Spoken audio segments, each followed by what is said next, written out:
अस्सलाम वालेकुम। आज हम कंडीशनल स्टेटमेंट के बारे में डिस्कस करने लगे हैं। कंडीशनल स्टेटमेंट का जो मेन पर्पस है वो ये है कि ये प्रोग्राम के अंदर फ्लो को कंट्रोल करने के लिए इस्तेमाल की जाती हैं। आज जिस कंडीशनल स्टेटमेंट के बारे में हम डिस्कस करने लगे हैं वो है इफ स्टेटमेंट। इफ स्टेटमेंट का जो सिंटैक्स है वो ये है कि सबसे पहले इफ का कीवर्ड इस्तेमाल करना है। इफ के कीवर्ड के बाद बूलियन एक्सप्रेशन आ जाएगी। बूलियन एक्सप्रेशन के बारे में हम पिछले लेक्चर में डिस्कस कर चुके हैं। पूरा प्रीवियस लेक्चर जो था वो हमारा पूरा बूलियन एक्सप्रेशन के बारे में ही था।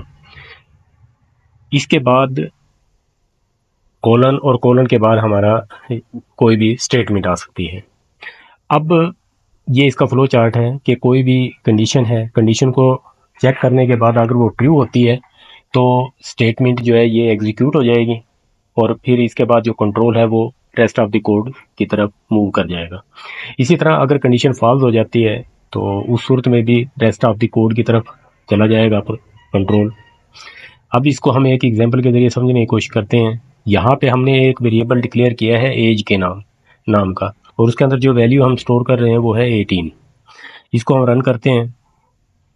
अब ये वैल्यू जो है 18 हमारी एज वाले वेरिएबल में आ गई है। यहाँ पे हम इसको चेक करने लगे हैं कि ये हमारा जो है ये इफ का पार्ट है और ये जो पार्ट है हमारा ये रेस्ट ऑफ द कोड है।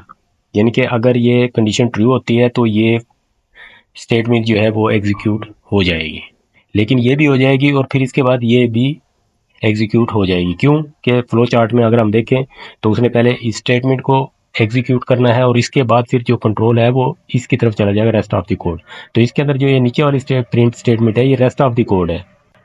तो इसको अगर हम रन करें तो ये देखिए कि ये दोनों की दोनों इसने प्रिंट की हुई है। लेकिन अगर एज यहाँ पे हो जाती है लेस देन 18, अगर हम ये करके देखें तो इस सूरत में इसका बिहेवियर आप चेक करें कि अब सिर्फ ये एक ही ये वाली जो स्टेटमेंट है ये एग्जीक्यूट होती है। क्यों कि कंट्रोल जो है अब कंडीशन से इस तरफ आ गया है, इस तरफ नहीं गया है। ठीक है, इसी तरह हम यहाँ पे एक से ज़्यादा स्टेटमेंट भी लिख सकते हैं। यानी कि जो ये हमारा इफ का ब्लॉक था ये वाला, इसके अंदर हम एक से ज़्यादा स्टेटमेंट भी लिख सकते हैं।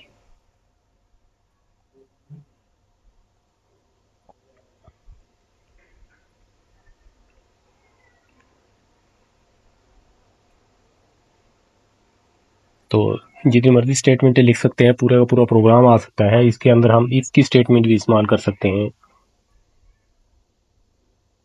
अभी तक हमने सिर्फ ये देखा है कि इफ स्टेटमेंट को हमने सिर्फ इस्तेमाल किया है, जबकि ये एक अच्छी प्रैक्टिस नहीं है। क्यों कि यहाँ पे आप देखें कि जिस तरह के हमने देखा कि यहाँ पे अगर वो कंडीशन जो है ट्रू होती है तो वो ये वाला कोड भी एग्जीक्यूट कर देता है।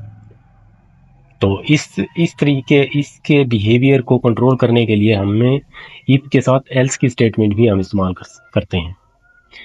इफ एल्स स्टेटमेंट यानी कि ये दो तरीके से कंडीशन को चेक करेगी।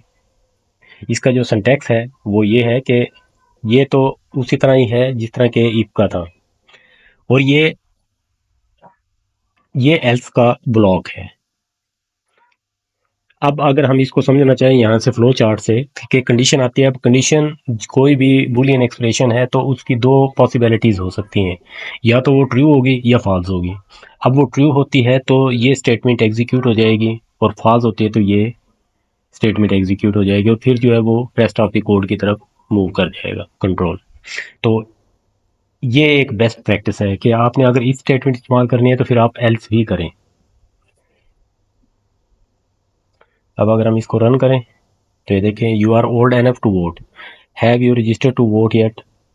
यानी कि अगर 18 से ज़ायद है तो ये आ जाएगा।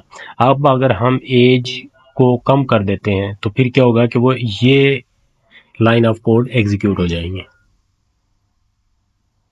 इसी तरह बाज़ औक़ात हमें मल्टीपल इफ स्टेटमेंट इस्तेमाल करनी पड़ती है, यानी कि हमें कंट्रोल करना होता है फ्लो को। यानी कि मल्टीपल कंडीशनें होती हैं हमारे पास, एक से ज़ायद कंडीशनें होती हैं।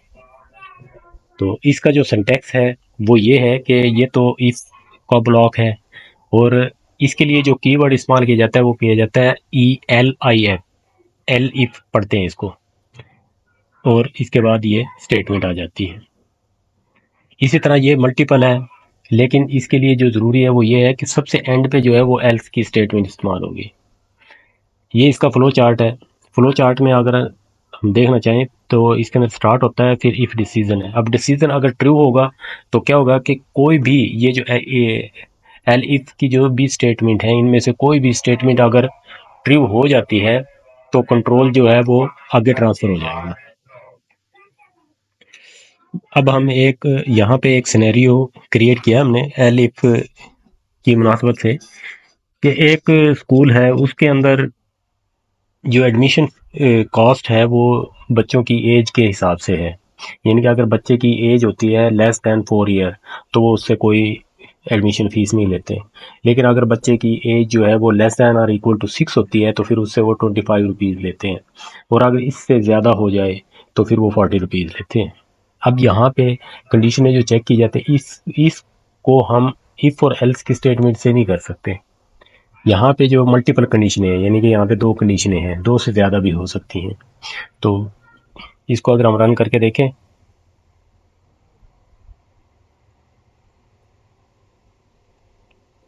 क्या आ जाएगा 40। क्यों कि एज जो है वो 7 ईयर है।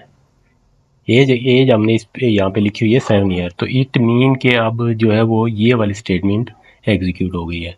अगर हम यहाँ पे एज कर देते हैं इसकी 3 ईयर, तो अब आप देखें कि अगर हम इसको एग्जीक्यूट करेंगे तो अब आ जाएगा कि 0, इस यानी कि इसकी हमने कोई एडमिशन कॉस्ट नहीं लेनी है।